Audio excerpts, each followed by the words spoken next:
welcome to the Transforming Trauma podcast. Transforming Trauma is presented by the NARM Training Institute. I'm your host, Sarah Bueno, and I'm delighted to have you join us today. The NARM Training Institute is offering a Level 2 NARM therapist training online so that you can attend from anywhere. The trauma field is evolving so quickly. Trauma-informed therapists who want to learn how to address the long-term impacts of adverse childhood experiences and complex post-traumatic stress disorder want to be trained in NARM. This online NARM therapist training is starting in July 2021. So if you're interested, we'd encourage you to register now to reserve your spot. For more information and to register, please visit www.narmtraining.com/level2online. We look forward to you joining our growing international NARM community and are inspired to work with you to bring NARM to your clients and communities in order to transform trauma. Before we get started, we wanted to offer a thank you gift to all of our Transforming Trauma listeners. To celebrate you and our growing NARM community, we're offering a special 50% discount for our Inner Circle online program through the month of June. The NARM Inner Circle features monthly topic webinars, demonstration videos, the Emotional Completion ebook, access to a private Facebook group, and more. For those interested, go to www.narmtraining.com/innercircle to sign up with the checkout code June 2021. Offer available until June 30th, 2021. And now on to today's guest. As a somatic psychotherapist, bodyworker, and physical therapist, Dave Berger has worked in integrative healthcare for over 40 years. He is senior faculty for Somatic Experiencing International and on Dr. Peter Levine's legacy faculty. He has also developed his own training, BASE, Bodywork and Somatic Education for Trauma Practitioners. Please enjoy my interview with Dave Berger. Hello, Dave. Welcome to Transforming Trauma. How are you? Well, thank you for having me. Yeah, thanks so much for being here. So we like to start our conversations off on this podcast by having you answer the question, what would you like listeners to get out of our interview today? Ooh, that's a good question. Right? What about it? Well, then I was invited to do this, which I am greatly appreciative of. You know, one of the things that I find, interestingly enough, in the world of trauma healing, especially when it's from a psychotherapeutic direction primarily, is, and this will sound rather odd, but a growing need to understand how the actual physical body, the structures of the body, neuromusculoskeletal systems are involved with trauma and trauma healing. So if people can get something in that area out of this, that would be wonderful. Wonderful. Yes, that sounds like an excellent adventure to go on today. So will you tell folks more about who you are and the work that you're doing right now? Yeah, sure. Professionally, I started out in physical therapy, and I worked in physical therapy I still am a physical therapist, some 40 years or so later. And I work primarily with people with head injuries, traumatic brain damage, multiple sclerosis, strokes, major neurological injuries, trauma, physical trauma, spinal cord injury and the like, and in pediatrics. And I'd always had a real interest in psychology and what eventually became alternative therapies, then body-mind, and then complementary medicine. Pick a decade, kind of pick a name. But I sort of put that on the back burner for a while. And after a number of years practicing in that area of physical therapy, I sort of came out of the shell shock of a grad program in physical therapy and started delving more into other areas of interest, like things that I just named. And my work changed to working with people with chronic pain. And then I decided after a bit of that, I did need to go back to school, another graduate program in psychology. Psychology I was always interested in as an undergraduate, but didn't want to sit and listen to people complain all day long. So I went into physical therapy, which was an equal love for me. But I did go back to school in a grad program in psychology, specifically somatic psychology. And for those of you who have ever had a relationship with school like I did, it was the first time in forever that I realized that school, you could learn and have fun at the same time. And it was during that grad program that I met Peter Levine, who developed somatic experiencing. And this was in the early 90s. And I realized, I've worked in the field of trauma for a really long time, but we understood trauma as physical trauma. And for me, the paradigm of SE was not a big shift because I understood the nervous system functioning. It was how to apply it. So I finished up that program, did the work you have to do, and have had different kinds of job environments, including hospitals, rehab centers, academia. I was a professor for a number of years. And, the rest is history. I have been involved and steeped in somatic experiencing since 93 and have been teaching it for 15 years or so, senior faculty. I'm also in SE Institute. I'm also on Peter Levine's legacy faculty and will take over some of the master classes that we offer. And my real area of expertise, I'd say, my area of interest and fascination is working with people who've had chronic distress. It could be from growing up in an emotionally traumatizing environment or living in social, cultural trauma environments, poverty, and physical trauma. The chronic distress patterns lead to and are part of, not the sole contributors, but part of the contributors to, of course, PTSD, anxiety, depression, but also medical syndromes. So that interface is really where I am fascinated. I think it's a really untapped area in the world of trauma healing, to see it through both the psychological lens, emotional lens, developmental lens, but also through the physical symptom lens as well. Yeah, I'd forgotten that you started in physical therapy, and it's making a lot of sense to me now because I see a physical therapist who does, what does she call it? Visceral manipulation, which seems to feel a lot like somatic touch work. So I'm curious if you can talk about that. Yeah, absolutely. And I studied that a long time ago. And it's actually an aspect of it, a large aspect of it, taken in a different direction as part of my base training. My own training also. I work in somatic education for trauma practitioners, and it's really focused sort of on 2 or 3 legs of a tripod. One is the deep relational dynamics that happen between a practitioner and a client with hands-on, but it's really the same relationship in a sitting psychotherapeutic model. It's what I call a physiological conversation. That's what attunement is. Say more about that. The best description I have is the conversation that a parent and an infant have, where there's a knowing, a physiological, spiritual, deep connected knowing, but no words. Yeah. Another way to say it more simply is, if you pick an infant or a cat up before their body is ready, it's not good news.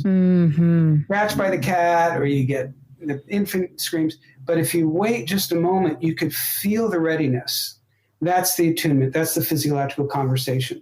So that relational dynamic is one leg of the tripod. I teach that, and that is experienced through very finessed, attuned touch work with organs and structures and viscera, from bones to sphincters to, there are many sphincters in the body. I know where people's minds go as soon as I say that. There are many in the intestinal tract, to the esophagus, to the heart, etc. To feel those, to not even to feel, but to receive the sensing of those. And they're all different, and to help them come out of dysregulation, because they each have their own motility, their movement patterns, and help them come out of dysregulation so that the interoceptive information, the internal sensory information, becomes more regulated. So it's really working at a detailed, finessed level with that. And a contributor to that is the visceral work. And then the third leg of that triad is, how do you use the structure of the body, the actual physical structure of the body, to help people literally feel different, meaning the body feels, the brain goes into affect. So feel body self differently, because that moves toward knowing self differently. And it's a developmental approach. It's really bringing in development. And that's how infants learn who self is through touch, through movement, through body structure, and through this physiological conversation. Well, I remember I took your base training a couple years ago, right? And maybe 3 or 4. And it felt very sequential in terms of development. At least that's what I'm remembering. Is that how you do structure the training? Well, yes and no. I mean, I don't structure it specifically in a developmental sequence or developmental order, but it can happen that way, and it can certainly feel that way because we work from a little more simple, if you can call attunement simple, attunement and the relational conversation toward more complexity and really sensing how someone uses or doesn't use their body toward ease and flow or where there's constriction, and working with that and then the overall body. And so it can feel that way, but it's not necessarily set up that way per se. Yeah. Yeah. Well, I'm curious if you can talk a little bit more. I don't know if you want to talk globally or about kind of specific cases that you've seen about how complex trauma manifests for folks in the physical body and then how you work with that. Yeah. Well, I mean, it can manifest differently. There's no one formula for everything. Right. And that's why, the relationship is everything, whether it's NARM or SE or physical work or, joint mobilization mechanically or Jungian analysis. It's really the relationship first.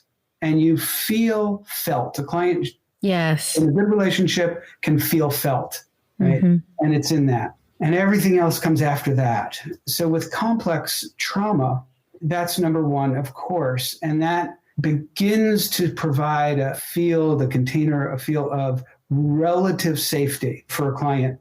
Now, that doesn't mean it happens in one session. It could happen in 1 year. It can happen, but that's the intention. And I think the goal in a certain way, the goals, I always ask, what are the functional goals? Like, I want to feel better. It doesn't mean anything to me. Do you want to have a car for an hour instead of not be able to get into a car? Something very functional because they're measurable and can be reflected upon. And you ask for them to be like physical goals? Functional goals. Okay. Goals. Yeah. I want to be able to have a conversation for 15 minutes without feeling I have to run out of the room, right? It's very functional kind of thing. And with complex trauma, that's often very hard to name for people. And with complex trauma, there's often relational, there's intrapersonal, there's physical symptoms. That's why it's complex. And it's usually long-standing. And so we're looking at early development. Not always. It can start later on, too. But if someone's had a relatively healthy upbringing, relatively secure attachment, good enough parenting. How often do you see that? Not very much in my office.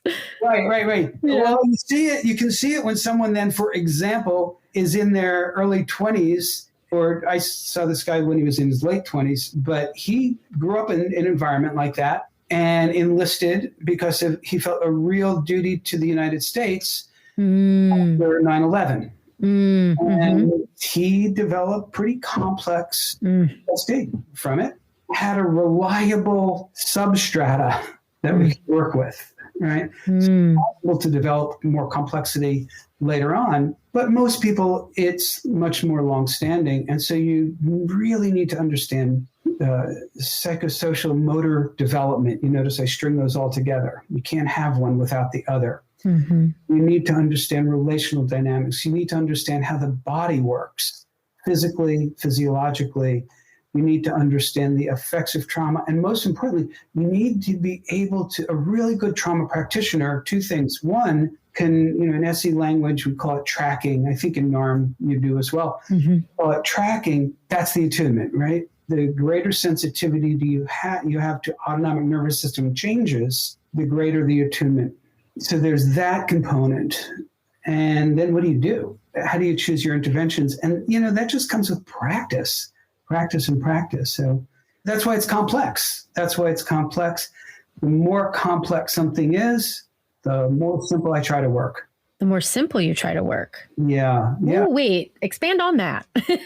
I like that. Well, you remember pickup sticks? I do. And they're like this, right? They're all woven together there. Well, you go simple. Oh, this looks accessible. Let's see if we could grab the pinky and just move it aside a little bit. What does that do? That opens up other possibilities. But if we're going to try to get real fancy and complicated, what's going to happen? Right. Go simple first.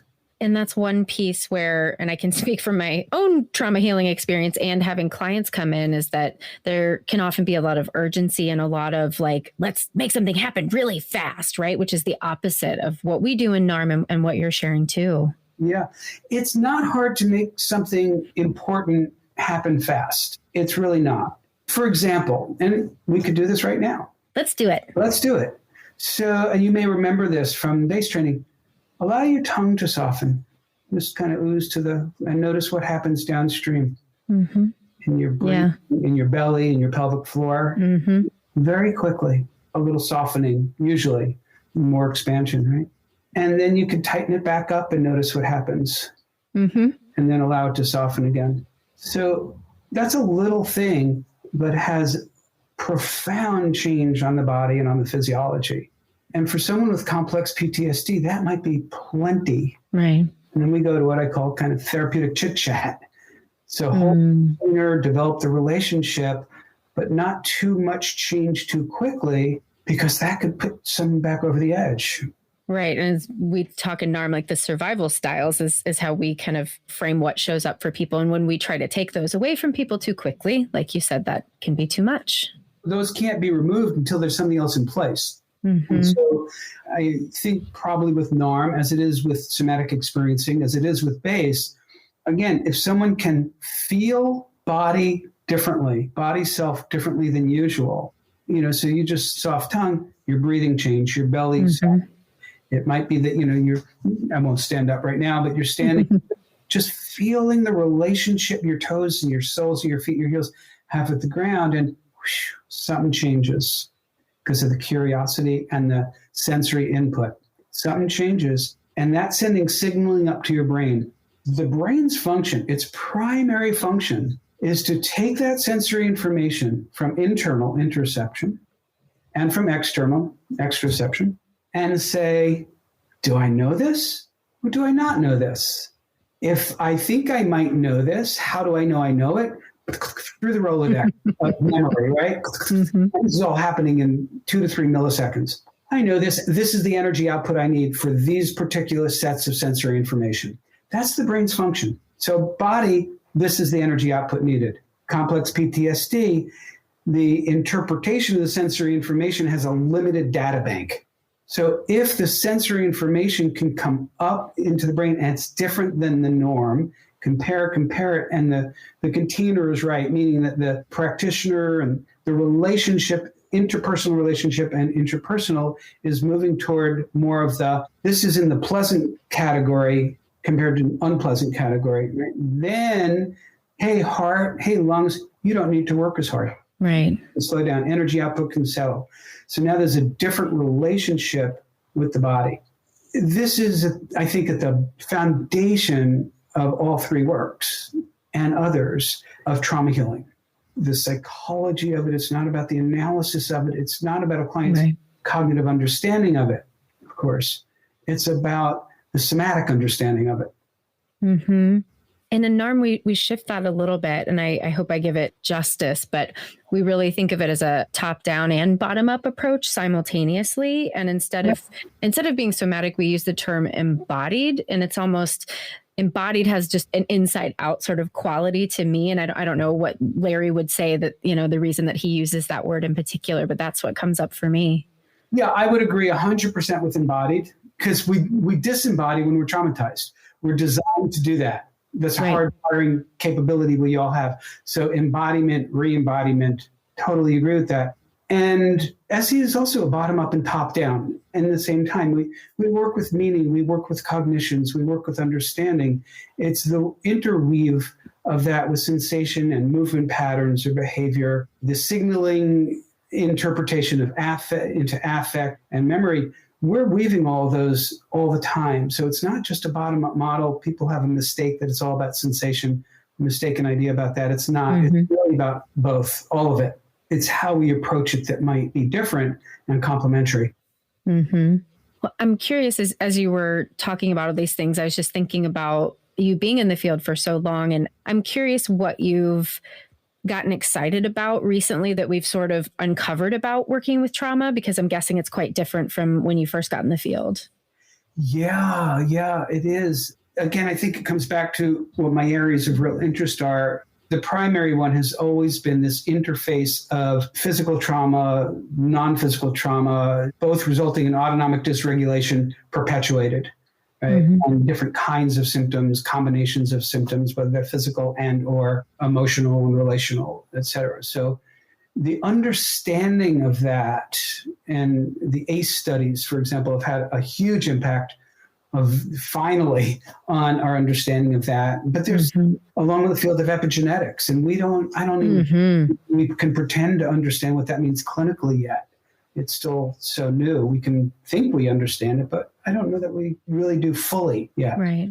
And in case folks don't know what epigenetics is, it's essentially the expression of genes can be changed based on not even your trauma, but your family's historical trauma. Yeah, and how the present environment that we're living in supports the expression of genes in one direction or another direction, turning on, turning off, and both the physiological environment in which the DNA lives, as well as the environment that the human being lives, right? And how it's been passed through. And there's some really solid research. Bruce Lipton, Janet Yehuda are all really good people to read in that area. So those areas are of real interest. And then also social and cultural trauma is a real interest to me. And what that means at a body level, physiological level, not quote unquote just, and I don't mean just in a minimizing way, but not at only a dysfunctional relational level, let's say, that this culture has with this culture, with this group, with this race, with that gender, with that identification, but really going beneath that to, again, to the substrata, how can we support, the concept from Porges and social engagement? How can we support that part of it at a physiological lived level, experiential level, to bring to the behavioral level and the relational level? Can you talk more about that? Because you said at the beginning that is one of your areas of interest, is being able to support people who are still living in that arena, right? Still living within the struggle. Yeah. There are so many ways that human beings are really good at traumatizing ourselves and re-traumatizing ourselves and kind of getting on. When I was a kid, I'd go to the playground and there was this, go round and round and round. After you're about 35 years old, like if you go on that again, you can't go on that again. But that's what we do. We get on, we go round and round and round. Well, to use that analogy, which I've never done before, so I hope this works. Can we stop that merry-go-round with people of different backgrounds on it, different races, different religions, and actually look at the color of the wedge that they're standing on and feel the presence in their body, and perhaps say something like, I'm standing on a red wedge and my belly is tight. If we can approach each other from the lived experience, the phenomenon happening in the moment, rather than the belief system or the values, then we're really sharing what's authentic in the moment. Right. And then we have to receive what someone else says. Wow, when we talk about growing up I'll talk about myself. This was said to me, when you talk about growing up Jewish in a 30% Jewish town, but you got scolded for asking why Hanukkah, we had to go to school on Hanukkah. We didn't have to do Christmas, right? So the recipient of that, my statement, said something like, wow, when you say that, my throat tightens, which is a very different response than, well, we all just went to school because we had to go to school, right? Or something like that.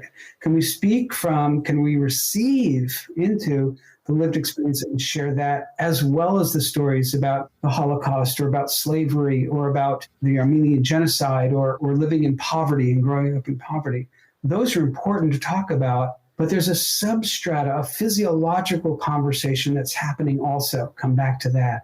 Can we share that part as well? Because that's belief system, value system neutral. And can we attune at that level? Can we listen and share at that level? That's a growing interest of mine right now. And that really calls for someone to have really done their own trauma work, because I think that those are the filters that get in the way of being able to receive what somebody else is experiencing and not personalize it or attack it or run from it, right? Chloe and Valerie Cower speak to the importance of doing your own work, loving yourself first. You've got to love yourself first. And you've got to come from a place of, would I be willing? When will I be willing? When will I be able to invite this person to take care of my child?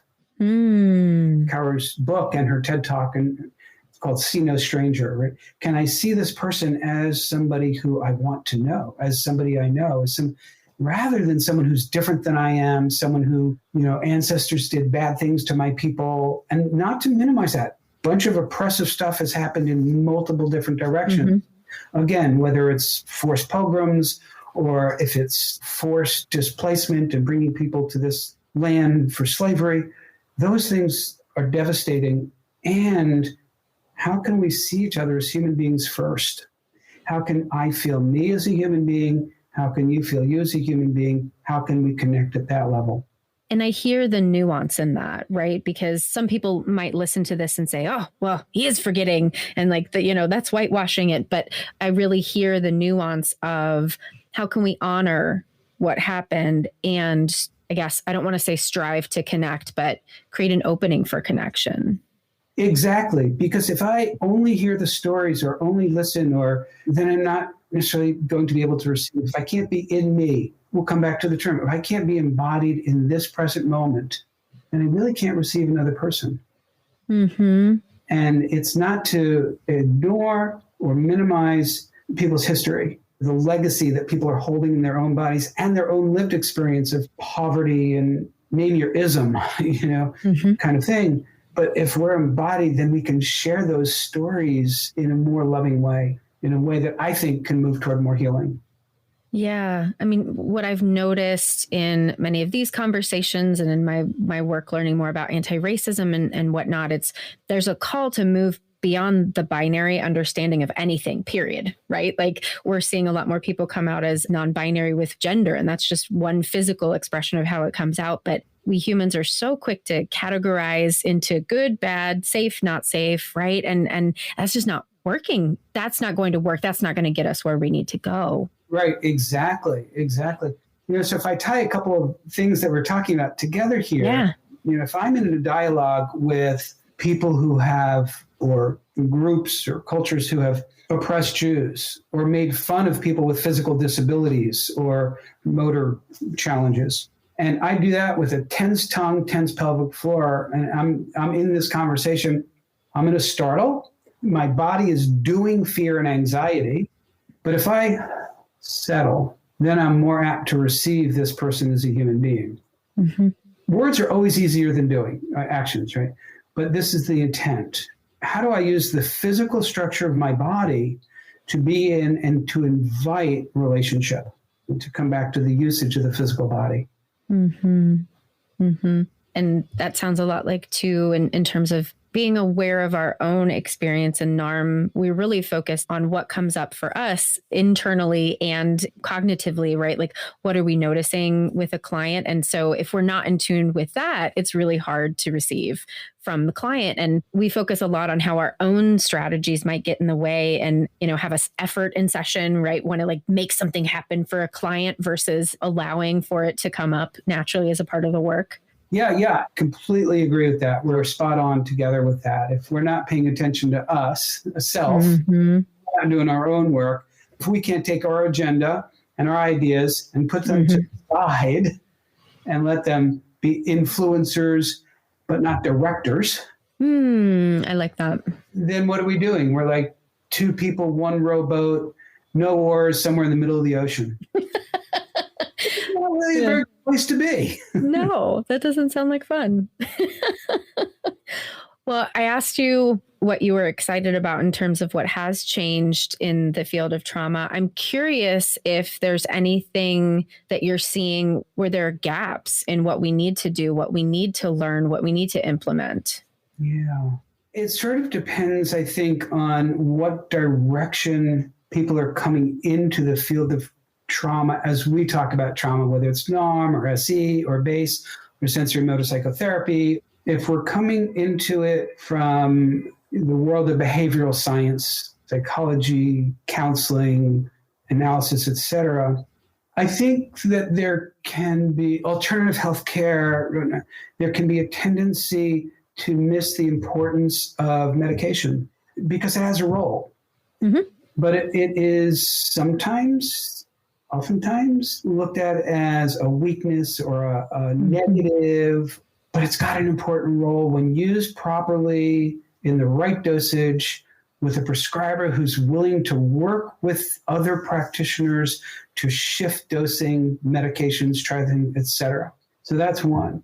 Coming into it from a medicine perspective, whether it's allopathic or Chinese medicine or naturopathic medicine, even functional medicine, I think sometimes the understanding of the dysregulation of the autonomic nervous system is a bit of a gap. Mm-hmm.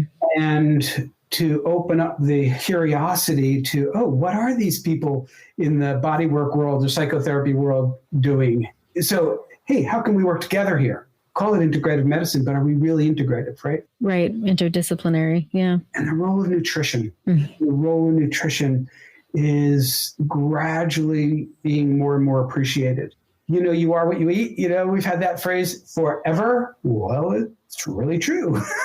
Right now, I'm popcorn. Right now, I'm toast. I like it. I'm COVID toast. I'm exhausted. Uh-huh. Yeah. So really, are we integrative? How can we really work together? And, certainly the healthcare industry doesn't necessarily support that. Right. Completely, from, diagnostic codes and treatment codes to finances, et cetera. But I think even practitioners can get a little, I've been in this field for so long, and somewhere in the mid to late 90s, I think it was out in California. It was before I moved back east for 19 years before coming back here. But there was one insurance company, and I can't remember which one it was, that added a rider to their policy to cover things like chiropractic work and acupuncture. And we know that that's changed a lot over the years. But does it really support integrative work? The practitioners have the time and energy to really come together. It's not cost effective. Right. But I've seen a growth, and yet there's still these obstacles in the way. Yeah. Well, as you were talking, to just shift a little bit, this just kind of came up when you said COVID toast. It just made me think, how has your work been impacted by needing to be on Zoom now with folks? Or at least I'm assuming that's happening. Well, let's see. My expenses have gone down significantly because I'm not traveling as much. My sitting time has increased a lot so I travel and teach so much. I do a lot of consulting and whatnot. So I don't see clients for ongoing work right now. I just don't have the time for that. And I'm teaching other people to do a lot more of that. Mm-hmm. But a lot of things I'm hearing is there are some clients that are actually doing better because they're at home. They're in their environment. They don't have to go to the office, to a clinician's office. And some people are really longing to go to the clinician's office. So it's got its ups and downs. Are you teaching virtually right now? Oh, yeah. Awesome. I've actually put a pause button on base training because I've taught touch trainings online. The SE training, the second advanced module, the last module of the training is all about touch. And I brought that online and it's worked. The feedback is that it's worked. And then there'll be follow-up in person when we can do that. But I haven't brought base training online because the detail necessary to feel and sense structures, I felt like it just wouldn't do it justice. So I wanted to wait. And so I postponed.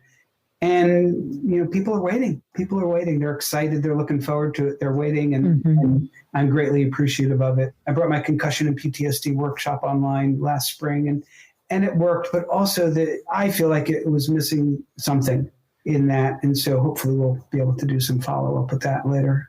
Mm-hmm.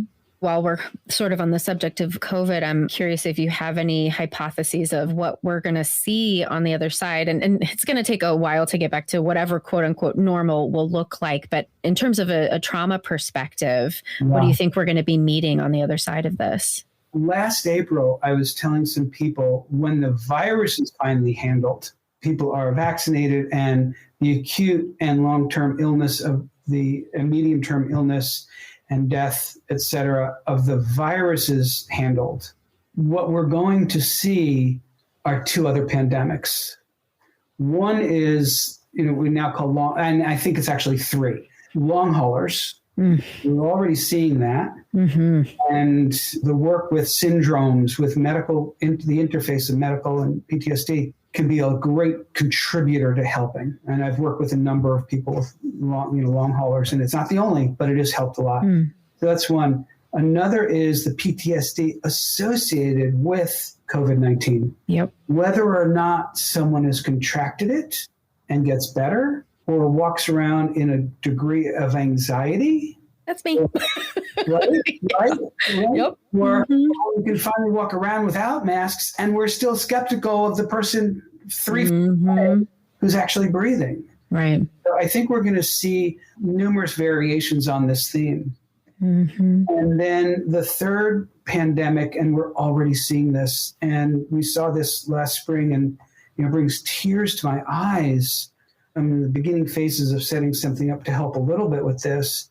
The healthcare providers who are on the front lines and second lines of this, from the people who work in ambulances to the nurses, respiratory therapists, physicians, people at admitting, the janitors in the healthcare facilities, and the burnout, the exhaustion, the trepidation of going to work or staying at work for so long, and on and on, is yet another pandemic that we're going to see.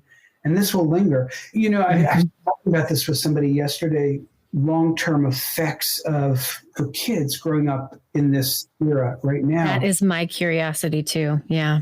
And what it'll be. And the only analogy I can make, and I'm sure there must be others, kids in my mother's era, she's 90, who grew up in the Depression. And not all, but many grew up with still the belief system, even if they're well off, of finances and depression. Yep. That was my grandma. We don't know what it means for, a 3-month-old through a 1.5-year-old to see people with masks on everywhere. Right. For kids to have to wear them, for kids not going to school, this is school right here. What does this mean? We don't know. Yeah. Yeah. Well, let's end on an uplifting note. I'm curious if you have a story of inspiration that you'd be willing to share, whether it's a particular client or you as a teacher, anything that comes to mind. Gosh, people ask, why do you teach trauma trainings? Right. And sometimes I wonder that myself too. So here's the inspiration in a very general way, kind of 2 parts to it. One is when students come into our trainings, I'm sure it's in NARM as well as in SE, and people go into trauma healing trainings because they're interested, they want to help their clients, and also we have to own it, right? We've got our own stuff. Yep. And come in, and some, not all, some are pretty dysregulated, but I don't think about how they are right now in the very first module. What is it like in 1.5 years or 2-3 years after finishing the training? Many people are really transformed. And what's exciting about that is that's what they're bringing to their clients. Right. Not just the concepts, the techniques, but themselves as different. So that's one. And one of the reasons I teach it, and I love teaching it, and I hope this is inspirational, is because I do a lot of consults. I get to hear stories about the SE practitioners, the SE students whose clients are changing better toward health, toward regulation in many different ways, whose lives are changing because of the work those students and practitioners are doing with them. And that's from learning the work and doing their own work. So that's an inspiration for me. I hope it's inspirational for other people as well. Yeah. And that's something huge about NARM. People will tell you, when they first come in, they think they're just going to learn. Ha ha ha. Not so much. You're going to change from the inside out. And then really, and that's part of why we call this transforming trauma too, because we know that it can be transformed. It is. It's, to quote Peter Levine, it's not a life sentence. It's not a life sentence. Yeah. Was there anything that we didn't talk about that you really want to make sure to leave listeners with today? I think what can be very exciting about SE, about BASE, about NARM is learn it, put away the learning and make it your own. Be creative, because that's when things really support transformation. Yes. I love that. That's a very great teacher thing to leave people with. I love it. Well, thank you so much. Do you want to let people know your website, how they can get in contact with you and learn more about the work? Yeah, sure. DaveBerger.net. And, there's a contact page on that, and learn a little bit more about me, about BASE, about what I do, and connect with me through that. Yeah. Thank you. Thank you so much for being here. This has been wonderful. You're very welcome. You're very welcome. Thanks for the opportunity. Thanks so much for joining us for today's episode. To find more about our guest, check the show notes or visit us at www.narmtraining.com/transformingtrauma. The NARM Training Institute also offers the Inner Circle, an online self-paced learning program intended for anyone who is interested in joining an international online community focused on healing complex trauma. Each month, the Inner Circle NARM faculty guides you through a step-by-step process of learning how to integrate trauma-informed, NARM-inspired perspective into your work. In addition to these monthly NARM demonstrations, faculty host monthly topic webinars. These webinars deconstruct various elements of complex trauma from a NARM perspective. Whether you're already familiar with NARM or just learning about it, there's a place for you within the NARM Inner Circle community. Through the month of June, our Transforming Trauma listeners will receive 50% off of an annual membership if you use the discount code JUNE2021 at checkout. Go to narmtraining.com/innercircle to sign up and for more information. Thanks to Andrea Klunder and the Creative Imposter Studios for producing and editing, to Tori Essex for our album art, and to Brad Kammer for the creation of this podcast. We look forward to building community and connection with you and changing the world by transforming trauma.